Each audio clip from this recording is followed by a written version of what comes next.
네, 하나님 말씀 보겠습니다. 요한계시록 11장 3절부터 4절 말씀입니다. 요한계시록 11장 3절 4절 말씀인데요. 우리 2절 말씀이니까 같이 합독하도록 하겠습니다. 같이 읽겠습니다. 내가 나의 두 증인에게 권세를 주리니 그들이 굵은 베옷을 입고 1260일을 예언하리라. 그들은 이 땅의 주 앞에 서 있는 두 감람나무와 두 촛대니. 아멘. 우리 옆 사람에게 인사하겠습니다. 오늘 오후에도 잘 오셨습니다.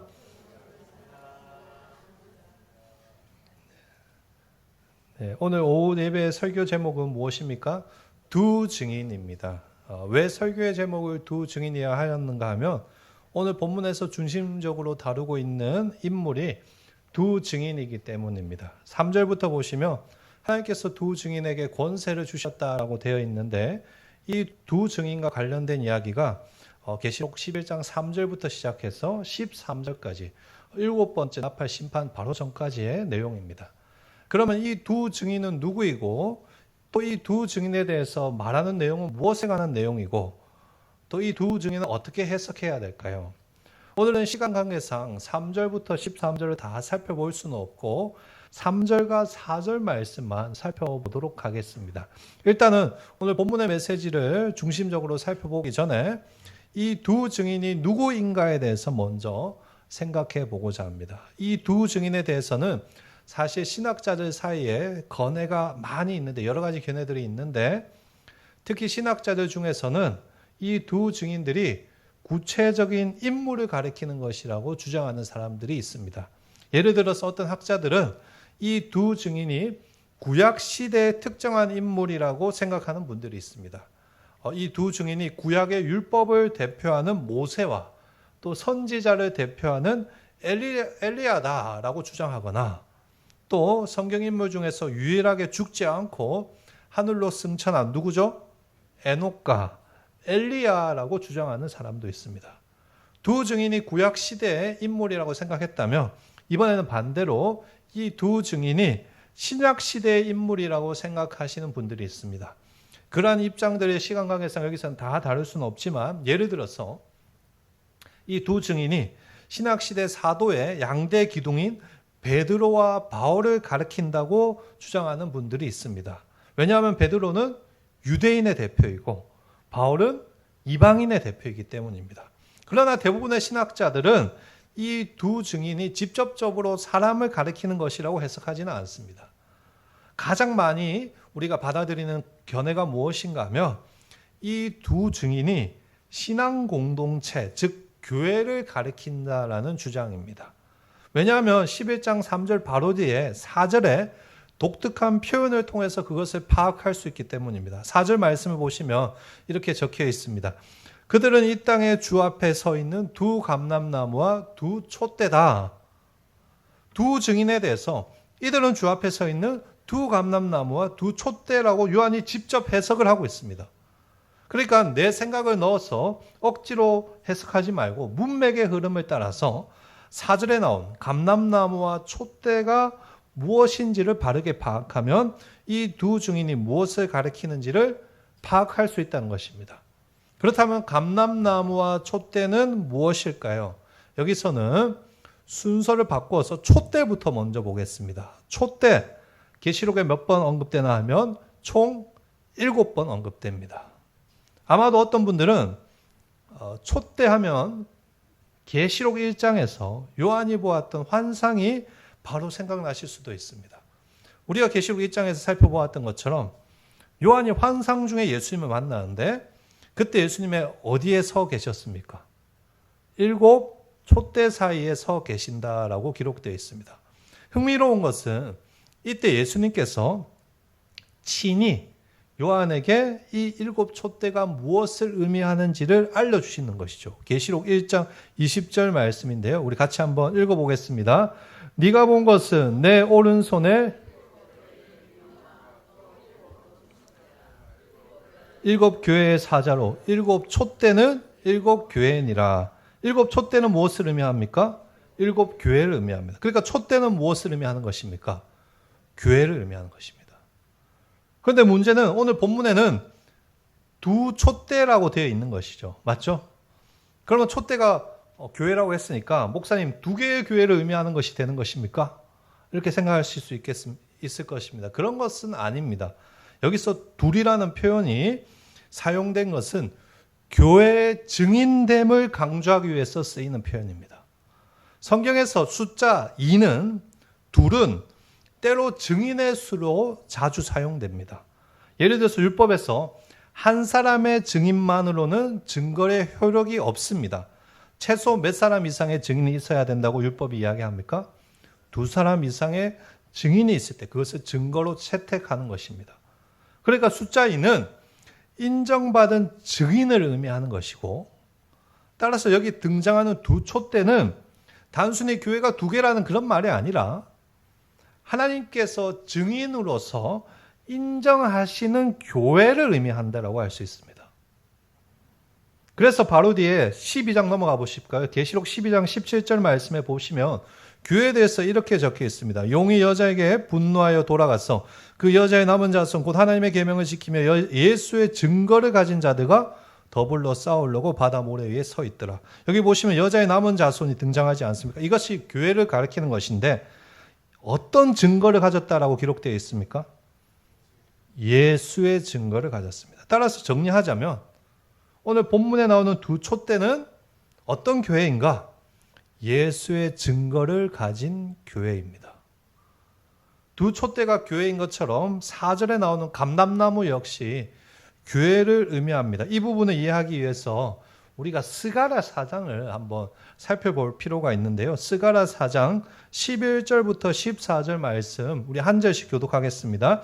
내가 그에게 물어 이르되 한 절씩 교독하겠습니다. 제가 먼저 읽겠습니다. 내가 그에게 물어 이르되 등단대 좌우의 두 감람나무는 무슨 뜻이니까 하고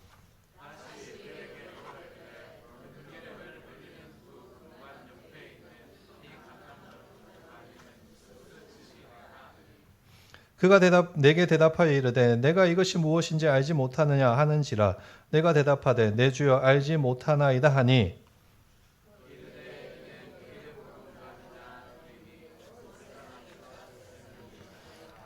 아멘. 방금 읽은 스가랴 4장은 스가랴 선지자가 잠에서 깨어본 환상에 관한 것입니다. 그런데 그 환상에서 스가랴 선지자가 무엇을 보는가 하면 등잔대와 감람나무를 보는데 이때 천사에게 감람나무에 대해서 물어봅니다. 등잔대 좌우에 있는 이 두 감람나무는 무엇을 뜻하는 것입니까? 그러자 천사가 대답을 하죠. 아까 14절 말씀처럼 이는 기름 부음 받은 자 둘이니 온 세상의 주 앞에 서 있는 자니라 하더라. 여기 보시면 기름 부은 자 두 명이 등장하는데 이 사람들은 바벨론 포로에서 귀환했을 때 스가랴가 바벨론 포로에서 귀환하고의 내용이잖아요. 귀환했을 때 그 당시에 대제사장으로 섬겼던 요사닥의 아들 요수아와 성경의 창세기, 출애굽기, 레위기, 신명기, 민수기, 여수아 그게 아니고요. 요사닥의 아들 요수아와 또 정치적 지도자였던 스룹바벨을 가리키는 것입니다. 두 증인. 그러나 이것을 오해해서 여러분 이 두 사람만 아까 14절 말씀처럼 하나님 앞에 서 있다라고 해석을 하면 굉장히 위험합니다. 여기서 이 두 명은 구약의 이스라엘의 대표자로서 언급되고 있는 것입니다.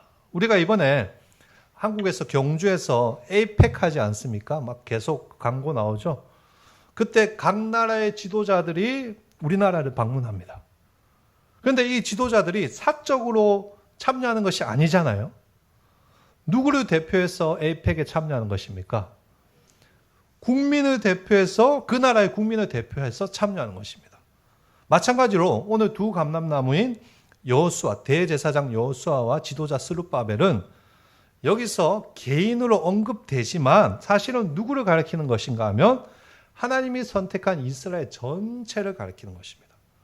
여기까지 왔으면 다시 스가랴 4장 14절 말씀 한번 띄워주시겠습니까? 여기 보시면 이렇게 적혀 있습니다. 이는 기름 부음 받은 자 둘이니 온 세상의 주 앞에 서 있는 자니라 하더라. 여호수아와 스룹바벨이 무엇을 하나님께 여러분 받았습니까? 기름 부음을 받았죠. 맞죠? 여기서 기름 부음은 무엇입니까? 신약 시대 오면 이걸 어떻게 해석하죠? 우리는 기름을 부음 받았잖아요, 하나님께. 성령을 받은 것입니다. 맞죠? 그렇다면 성령을 받은 대제사장 여호수아와 지도자 스룹바벨은 그 당시에 어떤 일을 하였습니까? 이 사람들이 우리 포로기 이후로 돌아왔어. 여러분 성경 지식이 이렇게 없으면 안 됩니다. 돌아와서 무엇을 했습니까? 성전을 재건하는 일을 했죠. 예루살렘 성전을 다시 건축하는 일을 하였습니다. 그러면 나머지 이스라엘 백성들은, 자, 그럼 이 두 명 빼고 나머지 이스라엘 백성들은 성령을 받지 않고 같이 성전 건축에 참여했습니까? 그렇지 않죠. 성령께서 그들에게 임하셔서 그들의 마음을 움직이고 감동시켜 주셔서 기쁨으로 성전을 짓게 하신 거 아닙니까? 또 은혜 가운데 성전이 지어지도록 성령 하나님께서 다 도와주시고 역사하신 거 아닙니까? 그러니까 간단하게 요약하자면 제사장과 지도자들 뿐만 아니라 이스라엘 전체가 사실은 성령의 인도하심 가운데 성전을 지은 것입니다. 자, 여기까지 왔으면 제가 여러분에게 질문하겠습니다. 우리 고린도전서 금요일마다 하고 있는데 고린도전서에서 사도 바울은 교회를 무엇이라고 표현합니까? 우리 금요 기도회 때마다 오신 분들은 아마 이 질문에 대답을 하실 수 있어야 될 것입니다. 무엇이라고 표현하죠? 우리는 하나님의 무엇입니까? 성전입니다. 성령의 능력을 공급받아서 하나님의 백성들이 참된 하나님의 성전을 지어나가는 곳이 어디입니까? 교회입니다. 방금 우리가 스가랴에서 살펴본 것과 같이 목사만, 지도자들이 있잖아요. 목사만, 장로만 하나님의 성전을 세워가는 것이 아니라 성령 안에서 함께 하나님의 성전을 세워가는 것입니다. 맞죠? 그래서 이 두 감람나무는 결국엔 무엇을 의미하는 것일까요? 하나님께서 성령 가운데 세워나가시는 성전, 즉 교회를 의미하는 것입니다. 결국 정리하자면 두 감람나무와 두 촛대는 무엇을 의미하는 것입니까? 교회를 의미하는 것입니다. 하나님께서 직접 증인으로 세우시고, 맞죠? 또 성령으로 세워나가시는 참된 성전인 교회를 의미하는 것입니다. 이만희가 이야기하는 것처럼 이만희를 의미하는 것이 아니고 교회를 의미하는 것이죠. 그런데 오늘 본문 3절에 보시면, 자, 이제부터 시작이죠. 하나님께서 두 증인인 교회에게 특별히 무엇을 주셨다라고 기록되어 있습니까? 권세를 주셨다라고 기록되어 있습니다. 이 권세는 무슨 권세일까요? 3절 뒷부분에서 친절하게도 이 권세가 무엇인지 바로 설명해 주고 있습니다. 예언하는 권세입니다. 교회가 굵은 베옷을 입고 1260일을 예언하는 것입니다. 그렇죠? 무엇을 예언하는 것일까요? 또 왜 굵은 베옷을 입고 예언을 해야 되는 것일까요? 그리고 왜 1260일일까요? 무슨 말인지 단번에 파악하기가 참 쉽지 않습니다. 그래서 일단 우리가 숫자부터 한번 생각해 보고자 합니다. 3절에 보시면 1260일이라고 되어 있는데 사실 이것은 2절에 나오는, 2절 앞 보실까요? 42달과 동일한 숫자입니다. 여러분 한 달을 30일이라고 가정하고 40일을 곱하면 몇이 됩니까? 여러분 핸드폰 열어서 한번 계산해 보십시오. 1260이 됩니다. 이해가 되세요? 그러니까 2절에 42달과 3절에 1260일은 동일한 숫자입니다. 그런데 이 숫자는 계시록에 와서 처음 등장하는 숫자가 아니라 사실은 구약의 다니엘서 성경에 이미 등장하는 숫자입니다. 다니엘서 7장, 9장, 11장, 12장에 보면 마지막 종말에 대해서 예언이 적혀 있는데 이 숫자가 등장합니다. 이 숫자는 무슨 숫자로 등장하는가 하면 종말의 기간을 나타내는 숫자로 등장합니다. 따라서 오늘 3절에 등장하는 1260일은 문자 그대로 1260일, 42달을 딱 의미하는 것이 아니라 상징적인 의미로 마지막 때의 기간, 즉 예수님께서 하늘로 승천하시고 다시 오실 때까지 지금 우리가 살아가는 이 종말의 모든 시간을 의미하는 것입니다. 그런데 2절에서는 친절하게 이 42달 동안 무슨 일이 일어나는지도 우리에게 소개하고 있습니다. 2절 뒷부분 보실까요?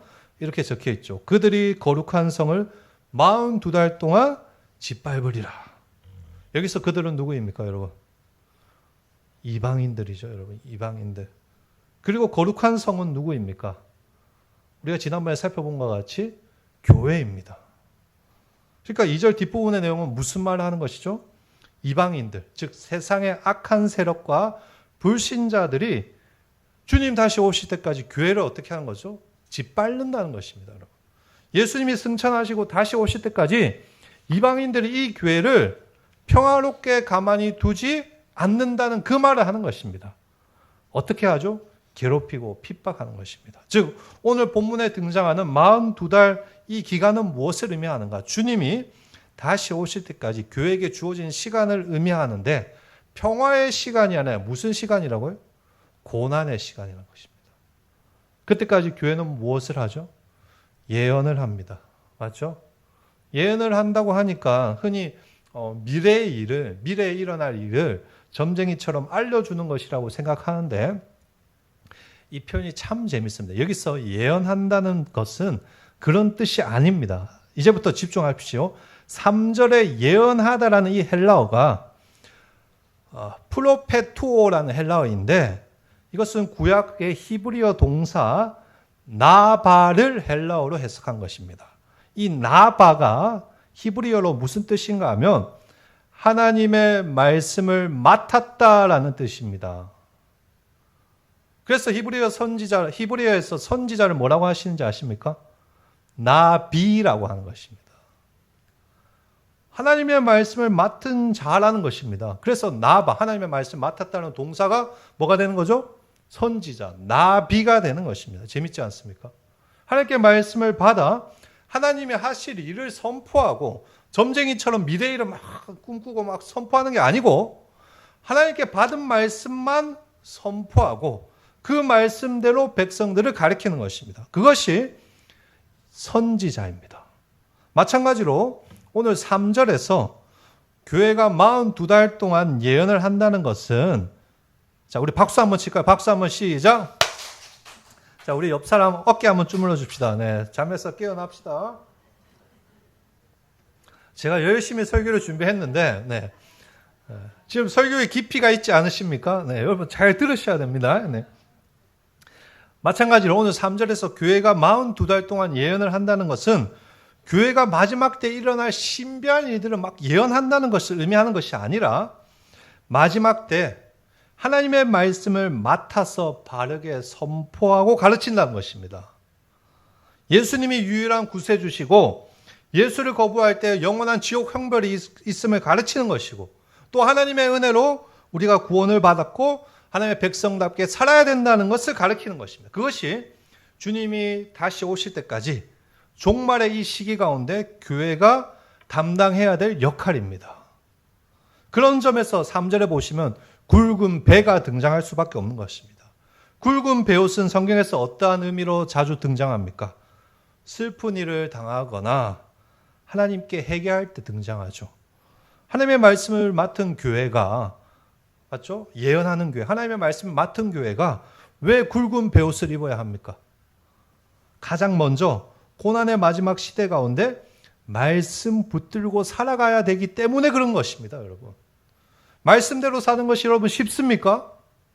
쉽지 않습니다. 때로는 힘들고 어려워서 눈물을 흘리는 것입니다. 그래서 굵은 배옷을 입는 것입니다. 하지만 굵은 배옷을 입는 또 다른 이유가 하나 더 있습니다. 그 이유는 교회가 동시에 아직도 구원받지 못한 사람들에 대한 애통한 마음을 가지고 그들을 가슴에 품고 계속해서 복음을 전하며 기도하며 살아야 되기 때문입니다. 교회는 우리만 구원받고 저들은 저렇게 살아도 돼라고 내버려 두는 곳이 아니라 하나님이 주신 구원, 그 구원을 전달하는 특별한 사명을 받은 곳입니다. 어떤 사명입니까? 영혼 구원의 사명입니다. 교회의 진짜 사명은 영혼을 구원하는 것입니다. 세상을 바꾸는 것이 여러분 교회의 사명이 절대 아닙니다. 요즘에 그렇게 가르치는 사람들 많은데 절대 아닙니다, 여러분. 교회의 진짜 사명은 영혼을 구원하는 것입니다. 주님 다시 오실 때까지 아무리 노력해봐도 여러분 이 세상은 일시적으로 공중권세 잡은 마귀의 손아귀 안에 있기 때문에 교회가 세상을 바꿀 수는 없는 것입니다. 세상은 점점 악해져 갈 것이고 교회를 짓밟습니다. 오늘 말씀처럼.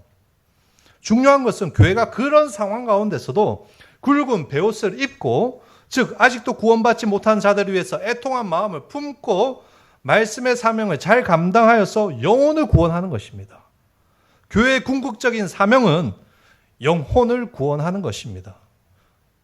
자유신학자들이 이야기하듯이 세상을 바꾸는 것이 아니고 나가서 데모하는 것이 아니라 교회의 진짜 사명은 영혼을 구원하는 것입니다. 예수님께서 천하 만물보다 한 영혼이 귀하다고 말씀하시지 않으셨습니까? 그러니 우리도 한 영혼을 구원하는 일에 눈물로 기도하며 애통한 마음을 먹고 애를 써야 되는 것입니다. 이제 말씀을 정리해 보겠습니다. 자, 오늘 말씀은 결국 우리에게 무슨 메시지를 주는 것인가? 우선 우리 예수님이 승천하시고 다시 오실 때까지 이 종말의 기간 동안 교회가 어떠한 시간 속에 있을 것이라는 사실입니까? 고난의 시간 속에 있을 것이라는 사실입니다. 교회는 세상으로부터 자연스럽게 미움을 받을 수밖에 없는 것이고 어려움을 당할 수밖에 없습니다. 교회가 세상으로부터 환영받는다는 것은 환상입니다. 그러나 거기서 끝이 아닙니다. 그런 상황 가운데서도 오늘 말씀은 교회에게 주어진 사명에 대해서 우리에게 이야기합니다. 어떤 사명입니까? 첫째로 말씀을 바르게 선포하고 그 말씀대로 사는 것입니다. 그것이 우리에게 주어진 첫 번째 사명입니다. 두 번째, 아직도 예수를 알지 못하는 자들을 위해서 애통해야 하며 눈물로 기도하며 복음을 전하는 것입니다. 이것이 오늘 말씀해 주는 메시지입니다. 자, 이 메시지를 가지고 그렇다면 우리가 이 메시지에 근거해서 어떤 한일교회를 세워야 될까요, 여러분? 첫째, 말씀에 사로잡힌 교회를 세워야 합니다. 한번 따라해 볼까요? 말씀에 사로잡힌 교회를 세우자. 사랑하는 성도 여러분, 바른 교회란 무엇입니까? 역사가 100년 되고 50년 되고 목사님이 박사학위가 2개 있고 그런 거 아닙니다. 하나님께서 주신 말씀을 바르게 가르치고 말씀대로 살고자 노력하는 교회가 하나님이 기뻐하시는 바른 교회입니다. 제가 두렵고 무서운 것은 갈수록 교회 안에, 이 한국 교회 안에 하나님을 두려워하지 목사님들이 점점 많아지는 것 같습니다. 시대가 변했으니 말씀의 의미도 변했다면서 성경을 교모하게 자신이 원하는 이념이나 사상에 유리하게 바꾸어서 성도들에게 주입하는 자가 점점 늘어나는 것 같습니다. 동성애도 기독교인이 사랑으로 이해하고 받아들여야 된다. 영혼 구원보다는 세상을 바꾸는 것이 더 중요한 거 아니냐. 무신론적 세계관도 도움이 된다면 우리가 적극적으로 수용해야 된다. 저는 이러한 자들이 야비하고 비겁한 자들이라고 생각합니다. 이것이야말로 구약시대 거짓 선지자들처럼 자기들이 원하는 대로 하나님 말씀을 전하는 거 아니겠습니까? 이런 식으로 하나님 말씀을 왜곡하고 자기 마음대로 해석해 버릴 것이면 왜 성경을 믿고 왜 하나님 말씀을 전하는 것입니까? 여러분, 우리에게 주신 이 하나님의 말씀은 변함이 없습니다. 믿으십니까? 어제나 오늘이나 내일이나 언제나 동일합니다. 인간의 시대 정신과 인간의 사상에 따라서 하나님의 말씀이 변할 수가 없습니다. 만약에 그렇게 시대와 사상에 따라서 하나님의 말씀이 변한다면 그것이 어찌 하나님의 말씀이 될 수 있겠으며 그러한 것을 우리가 어찌 변함없이 신뢰할 수 있겠습니까? 따라서 우리에게 주어진 이 하나님의 말씀이 곧 변함없는 진리이며 우리를 향한 하나님의 말씀을 우리가 단단히 믿고 그 말씀에 서는 바른 교회를 세워야 될 것입니다. 목회자는 하나님의 말씀을 왜곡하지 말고 바르게 전해야 되는 것이고 성도들은 고난을 당하기도 하고 어려움을 경험하기도 하지만 나에게 주어진 오늘도 낮에도 제가 설교를 하지 않았습니까? 그 설교 일주일 동안 붙들고 그 말씀대로 살기 위해서 노력하고 애써야 되는 것입니다. 우리 한일교회가 그런 교회가 되기를 진심으로 소망합니다. 그러니 여러분, 저를 위해서 기도해 주시고 또 여러분을 위해서도 기도하십시오. 담임 목사로서 제가 정말 말씀을 두려움으로 잘 준비할 수 있도록 여러분 저를 위해서 기도해 주시고 또 그 말씀을 듣고 정말 내가 말씀의 사람으로 살기 위해서 기도하십시오. 여러분 기억하십시오. 마지막 때 교회의 유일한 무기는 말씀밖에 없습니다. 말씀이 살아있는 교회는 망하지 않을 것입니다. 우리 교회가 말씀이 살아있다면 악한 세력과 불신자들이 아무리 우리를 괴롭혀도 우리 교회는 망할 수 없습니다. 그것을 믿으시고 앞으로도 계속해서 말씀으로 세워지는 우리 한일교회 되기를 예수님의 이름으로 축복합니다. 둘째로, 자, 끝이 아닙니다. 둘째로 오늘 메시지에 근거해서 우리가 어떤 한일교회를 세워야 하는가? 영혼 구원의 사명을 감당하는 한일교회를 세워야 합니다. 교회의 가장 중요한 역할은 복음을 전하여 영혼을 구원하는 것이고 그것을 위해서 항상 교회가 기도해야 합니다. 교회가 영혼 구원의 사명은 뒤로 해버리고 세상을 바꾸고 세상을 지배하고자 하면 그것은 교회가 망했다는 것을 의미하는 것입니다. 물론 대외적인 역할을 등한시하자라는 말은 아닙니다. 교회가 연대적인 책임을 지고 어느 정도 전문적인 단체와 사람을 세우는 것도 필요합니다. 그러나 그것이 교회의 궁극적인 사명은 아니라는 것입니다. 교회의 궁극적인 사명은 영혼을 구원하는 것입니다. 영혼을 구원할 때 하나님께서 가장 기뻐하시고 그 구원된 한 영혼을 통해서 하나님의 나라가 이 땅 가운데 시작될 수 있는 것입니다. 우리 한일교회가 앞으로도 영혼 구원에 힘쓰는 그런 한일교회 되기를 소망합니다. 이번에 저희 교회에서 부흥회를 준비하죠. 10월 며칠이죠? 네, 잘하셨습니다. 네, 10월 29일부터 30일 수요일부터 금요일 부흥회를 준비합니다. 바쁘고 힘들지만 제가 직접 부흥회를 인도합니다. 제가 이 교회 작년 10월 29일 했다고 했으니까 1년 만에 부흥회를 하는 것인데 온 지 1년이 돼가는데 지금까지 설교한 횟수를 세어보니까 거의 500번 가까이 설교를 했습니다. 얼마나 힘들고 어렵겠습니까? 그럼에도 제가 직접 부흥회를 준비합니다. 왜 준비합니까? 이번 부흥회를 통해서 우리 교회가 한 영혼이라도 더 구원하기 위해서 준비하는 것입니다. 우리 교회가 이번 부흥회를 통해서 한 영혼을 구원했을 때 주님께서 얼마나 기뻐하시고 자랑스러워하겠습니까? 여러분, 이 구원 열정, 영혼 구원의 이 열정이 저에게만 있어서 되겠습니까? 여러분도 같이 그런 마음을 품으시기를 소망합니다. 내 주위에 아직도 구원받지 못한 이들을 애통해하며 기도할 수 있는 그런 한일교회 되기를 소망합니다. 제가 이번 주 주보에 부흥회 포스터를 하나씩 넣어드리지 않았습니까? 맞죠? 다 들고 계시죠, 지금? 네. 없으신 분 뒤에 들고 가세요. 이번 주에 한 명에게라도 그것을 전해 주십시오, 여러분. 전해 주시고, 에이, 저 사람 설마 부흥회 오겠어? 에이, 저 사람 우리 교회 부흥회 뭐 특별한 거 있겠어? 그런 믿음 없는 말씀 하지 마시고, 하나님이 어떻게 역사하실지 우리는 알 수 없으니까, 여러분, 우리 교회가 함께 부흥회의 역사를 경험하기를 소망합니다. 하나님이 한번 열어주시면 우리 인간이 막을 수 없습니다, 여러분. 저희 은사 교수님이 항상 하시는 말씀이 하나님의 마음 먹고 열어주시면 그건 인간이 절대 막을 수 없다. 그렇지 않습니까? 여러분, 우리가 믿음을 가지고 부흥회를 위해서 기도하고 담대하게 전할 때 하나님이 우리 교회를 부흥케 하시고 하나님의 역사를 이루어 주실 줄 믿습니다. 어쨌든 우리 한일교회가 영혼을 사랑하는 그런 뜨거운 교회 되기를 진심으로 축복합니다. 우리가 기도하고 열심히 전도할 때 하나님께서 준비된 영혼을 이곳에 보내주실 줄 믿습니다. 힘들고 어려워도 포기하지 마시고 앞으로도 함께 기도하며 하나님 기뻐하는 우리 한일교회를 세워나가기를 예수님의 이름으로 축복하고 축원합니다. 아멘.